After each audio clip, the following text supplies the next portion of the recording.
Leviticus chapter 1. Ang mga offering na susunugin. Tinawag ni Lord si Moses at kinausap siya sa banal na tent. Sabihin mo sa mga Israelites, kung magdadala kayo ng alagang hayop para i-offer kay Lord, dapat ito ay baka, kambing o tupa. Kung baka ang i-offer para sunugin, dapat toro ito na walang defect. Dalhin nyo ito sa entrance ng banal na tent para maging acceptable kayo kay Lord. Ipapatong ang kamay nyo sa ulo nito at tatanggapin ito para sa paglilinis ng kasalanan. Papatayin sa harap ni Lord ang toro at i-offer ang dugo nito ng mga priest na anak ni Aaron. Isasaboy nila ang dugo sa lahat ng side ng altar sa may entrance ng banal na tent. Babalatan nyo ang toro at saka kakatayin. Ang mga anak ni priest Aaron ang magsisindi ng apoy sa altar at maglalagay ng panggatong. Ilalagay din nila sa apoy ang mga kinatay na parte ng toro, kasama ang ulo at ang taba. Pero ang mga lamang loob at ang mga paa ay dapat hugasan sa tubig. Tapos, susunugin ng priest ang lahat ng mga ito para maging offering. Ang usok nito ang magbibigay ng mabangong amoy na magpapasaya kay Lord. Kung ang i-offer naman ay kambing o tupa, dapat lalaki ito at walang defect. Papatayin ito sa harap ni Lord sa bandang north ng altar. Tapos, sasaboy ng mga priest na anak ni Aaron ang dugo nito sa lahat ng side ng altar. Kakatayin ito, tapos ilalagay ng mga priest ang parte sa ibabaw ng apoy sa altar, kasama ang ulo at taba. Pero dapat hugasan muna yung mga lamang loob at mga paa nito. Tapos, susunugin ng priest ang lahat ng mga ito sa altar para maging offering. Ang usok nito ang magbibigay ng mabangong amoy na magpapasaya kay Lord. Kung ang i-offer nyo naman ay ibon, dapat ito ay kalapati o kaya naman ay pigeon. Dadalhin ito ng priest sa altar. Puputulin niya ang leg nito at susunugin ang ulo sa altar. Patutuluin ang dugo nito sa gilid ng altar. Tatanggalin niya ang bituka at ang balahibo nito at itatapon ang mga yon sa tapunan ng abo sa east ng altar. Hihilahin ang mga pakpak nito hanggang mahati ang katawan nang hindi naghihiwalay ang mga pakpak. Saka susunugin ng buo sa altar. Ang usok nito ang magbibigay ng mabangong amoy na magpapasaya kay Lord. Leviticus chapter 2. Ang mga offering na pagkaing butil. Kung mag-offer kayo ng butil kay Lord, gilingin niyo mabuti para maging magandang klase ng harina. Hahaluan niyo ito ng olive oil at lalagyan ng frankincense at saka dadalhin sa mga anak na priest ni Aaron.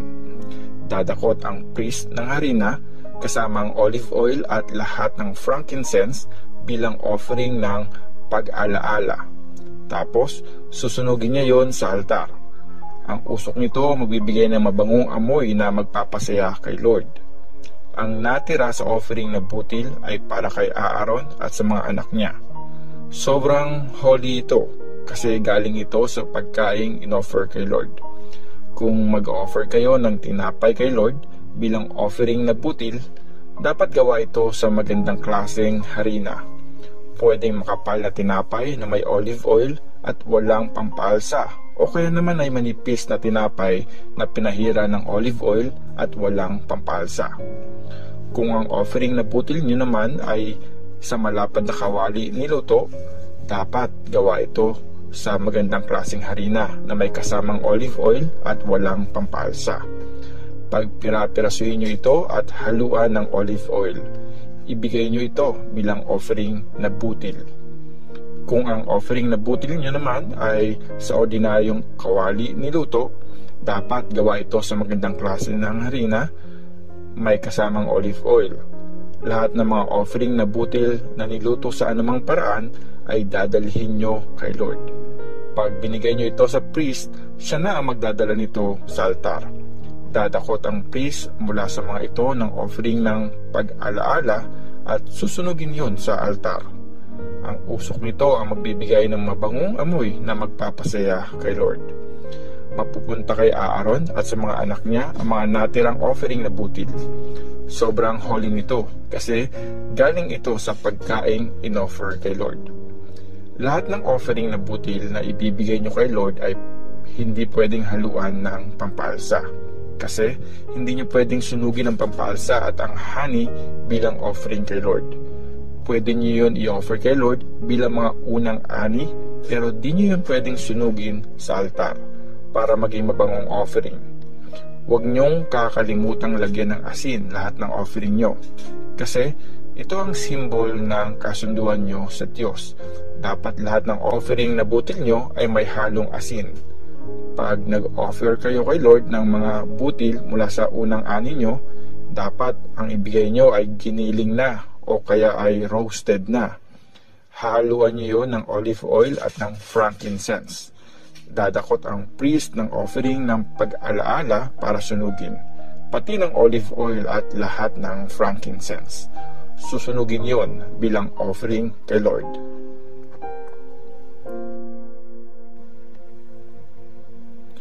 Leviticus chapter 3. Ang mga offering ng pakikipagkasundo. Kung mag-offer kayo ng baka kay Lord bilang peace offering, ito man ay babae o lalaki, dapat wala itong defect. Dapat nyong ipatong ang kamay nyo sa ulo ng offering at dapat itong patayin sa entrance ng banal na tent. Isasaboy ng mga priest na anak ni Aaron ang dugo nito sa lahat ng side ng altar. I-offer at susunugin ng priest ang mga parte nito bilang peace offering kay Lord. Lahat ng taba sa mga bituka nito, yung 2 kidney, pati yung mga taba nito, at yung pinakamasarap na parte ng liver. Susunugin ito ng mga anak ni Aaron kasama ng offering na susunugin sa altar. Ang usok nito ang magbibigay ng mabangong amoy na magpapasaya kay Lord. Kung mag-offer kayo kay Lord ng tupa o kambing bilang peace offering, dapat wala itong defect, babae man o lalaki. Kung tupa ang i-offer nyo, dapat nyo itong dalhin kay Lord at ipatong ang kamay nyo sa ulo nito. Dapat nyo itong patayin sa harap ng banal na tent. Sasaboy ng mga priest ang dugo nito sa lahat ng side ng altar. I-offer nyo at susunugin lahat ng mga taba nito bilang peace offering kay Lord. Ang mga taba na nasa buntot hanggang sa gulog nito at lahat ng taba na bumabalot sa mga bituka, yung 2 kidney at mga taba nito, at yung pinakamasarap na parte ng liver. Susunugin ang mga ito ng priest bilang offering na pagkain kay Lord. Kung kambing ang i-offer nyo, dapat dalhin nyo ito sa harap ni Lord at dapat nyo ipatong ang kamay nyo sa ulo nito. Dapat itong katayin sa harap ng banal na tent. Isasaboy ng mga priest na anak ni Aaron ang dugo nito sa lahat ng side ng altar. I-offer nyo at sunugin ang mga taba sa mga bituka nito bilang offering kay Lord. Yung 2 kidney at mga taba nito at yung pinakamasarap na parte ng liver. Susunugin ng priest lahat ng ito bilang offering na pagkain. Ang usok nito ang magbibigay ng mabangong amoy na magpapasaya kay Lord. Lahat ng taba ay para kay Lord. Huwag kayong kakain ng taba o dugo. Ito ang utos na susundin nyo at ng mga generations nyo forever saan man kayo nakatira. Leviticus chapter 4. Ang mga offering para sa kasalanan na di sinasadya. Sinabi ni Lord kay Moses, sabihin mo sa mga Israelites, ganito ang gagawin ng sino man nagkasala ng di sinasadya at nakagawa ng labag sa mga utos ni Lord. Kung ang nagkasala ay ang high priest at nadamay ang buong bayan, dapat siya mag-offer ng isang batang toro na walang defect bilang offering para sa kasalanan niya. Dadalhin niya ang toro sa entrance ng banal na tent at ipapatong niya ang kamay niya sa ulo nito. Tapos, papatay ng toro sa harap ni Lord. Kukuha ng konting dugo ng toro ang high priest at dadalhin niya ito sa banal na tent. Isasawsaw niya ang daliri niya sa dugo, tapos 7 beses niyang iwiwisik ang dugo sa harap ni Lord, sa harap ng kortina ng banal na tent. Papahiran din niya ng konting dugo ang mga sungay ng altar na pinaglalagyan ng incense sa loob ng banal na tent, sa harap ni Lord. Tapos, ang natitirang dugo ay ibubuhos niya sa paanan ng altar ng offering na susunugin na nasa entrance ng banal na tent. Tatanggalin niya ang lahat ng taba ng toro, yung mga taba na nakabalot sa mga bituka, yung 2 kidney, pati mga taba nito, at yung pinakamasarap na parte ng liver. Gaya ito ng ginagawa sa toro para sa peace offering. Susunugin ng priest ang mga ito sa altar ng mga offering na susunugin. Pero ang iba pang parte, ang balat nito at ang laman, pati na rin ang ulo, binti, mga laman loob at dumi nito ay dapat niyang dalhin sa malinis na lugar ayon sa ritual sa labas ng camp. Ilalagay niya mga ito sa tapunan ng abo at susunugin dun. Kung ang nagkasala ng di sinasadya ay ang buong bayan ng Israel at nakagawa sila ng labag sa mga utos ni Lord, tapos walang nakapansin doon at di alam ng buong Israel. Sa oras na malaman nila ito, dapat sila mag-offer ng batang toro bilang offering para sa kanilang kasalanan. Dadalhin nila ang toro sa harap ng banal na tent. Ipapatong ng mga leaders ng buong Israel ang mga kamay nila sa ulo ng toro at papatayin ng toro sa harap ni Lord. Magdadala ng konting dugo ang high priest sa banal na tent. Isasawsaw niya ang daliri niya sa dugo, tapos 7 beses niyang iwiwisik ang dugo sa harap ni Lord, sa harap ng kortina ng banal na tent. Sa harap ni Lord, maglalagay din siya ng konting dugo sa mga sungay ng altar na nasa banal na tent. Tapos, ang natirang dugo ay ibubuhos niya sa paanan ng altar ng offering na susunugin na nasa entrance ng banal na tent. Tatanggalin niya lahat ng taba ng toro at susunugin niya yon sa altar. Gagawin niya rin sa toro kung ano ang ginagawa sa torong offering para sa kasalanan. Ganito ang gagawin ng priest para malinis at mapatawad sila sa kanilang kasalanan. Dadalhin niya sa labas ng camp ang toro at susunugin yun gaya ng pagsunog niya sa unang toro. Ito ang offering para sa kasalanan ng buong Israel. Kung ang nagkasala ng di sinasadya ay isang leader at nakagawa siya ng labag sa mga utos ni Lord na Diyos niya, sa oras na malaman niya na nagkasala siya, dapat siya magdala ng lalaking kambing na walang defect. Ipapatong niya ang kamay niya sa ulo ng kambing at papatayin ito sa harap ni Lord, sa mismong lugar kung saan pinapatay ang offering na susunugin. Ito ay offering para sa kasalanan. Kukuha ng konting dugo ang priest gamit ang daliri niya, tapos ilalagay niya yon sa mga sungay ng altar ng offering na susunugin. Tapos, ang natitirang dugo ay ibubuhos niya sa paanan ng altar ng offering. Lahat ng taba nito ay dapat sunugin sa altar, gaya ng ginagawa sa taba ng peace offering. Pagkatapos nun, malilinis na ng priest ang leader mula sa kasalanan at mapapatawad na ito.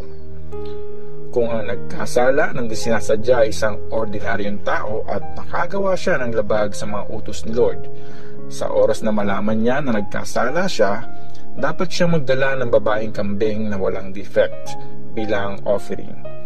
Ipapatong niya ang kamay niya sa ulo ng kambing at papatayin ito sa mismong lugar kung saan pinapatay ang mga offering na susunugin. Kukuha ng konting dugo ang priest gamit ang daliri niya, tapos ilalagay niya yon sa mga sungay ng altar na mga offering na susunugin. Tapos, ang natitirang dugo ay ibubuhos niya sa paanan ng altar ng offering. Lahat ng taba nito ay dapat tanggalin, gaya ng ginagawa sa taba ng peace offering. Susunugin ito sa altar at ang usok nito ang magbibigay ng mabangong amoy na magpapasaya kay Lord. Pagkatapos noon, malilinis na ng priest ang tao mula sa kasalanan at mapapatawad na ito. Kung ang offering nyo para sa kasalanan ay isang tupa, dapat ito ay babaeng walang defect. Ipapatong nyo ang kamay nyo sa ulo nito at Dapat itong patayin bilang offering para sa kasalanan sa lugar kung saan pinapatay ang mga offering na susunugin.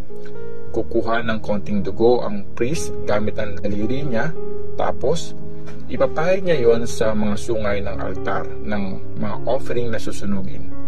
Tapos ang natirang dugo ay ibubuhos niya sa paanan ng altar ng offering. Lahat ng taba nito ay dapat tanggalin, gaya ng ginagawa sa taba ng tupa para sa peace offering. Susunugin ito ng priest sa altar kasama ng iba pang mga offering para kay Lord. Pagkatapos noon, malilinis na sila ng priest mula sa kasalanan at mapapatawad na sila.